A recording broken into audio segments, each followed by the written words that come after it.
There's a lot of checks that you should do when buying a car, because obviously you're parting with a huge amount of your money, and you want to make sure that the car you buy is going to be safe, first of all, it's going to be roadworthy as well, and then it's going to last as long as you anticipate. The first thing that you should do is find out as much information as you can about the history of the car. You want to make sure that it's not under a finance agreement with the person that you're buying it from. So there are websites that you can check, so you just enter the registration of the vehicle and it'll tell you whether there's an outstanding finance agreement on the car, because if there is, that car does not belong to the person who's trying to sell it to you. And if you buy it, you could find yourself in a situation where you've lost your money and the car could be taken back by the finance house. So it's a very important check. If you are buying a car and you maybe don't know much about cars, like most people don't know about cars, you could consider getting somebody to check it out, whether you might have a friend or family member who's a qualified mechanic, or you might decide to pay a mechanic to independently check the car for you.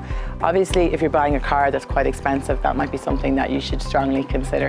Things that you should look out for if you're buying a second-hand car would be wear and tear in relation to certain parts of the interior. So a car that has a lot of wear and tear on the upholstery, or maybe around the gear stick or on the clutch, can indicate that the car has had a lot of use. And that can be important in terms of gauging whether the actual mileage looks to be realistic on the car.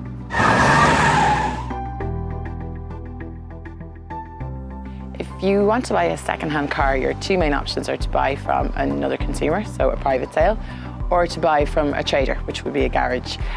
It's very important to know that if you buy from another individual, you don't have consumer rights, because consumer rights legislation only covers transactions between a business and a consumer. Again, this is really important if you're buying a second-hand car, to get as much information as you can about the history. And on our website, ccpc.ie, there's a car buyer's checklist that you can print off and bring to the garage with you. And that checklist forces you to ask the garage certain questions, like what the mileage is, whether the car has ever been crashed, and you can ask the garage to actually verify the information and sign it and say that it's true.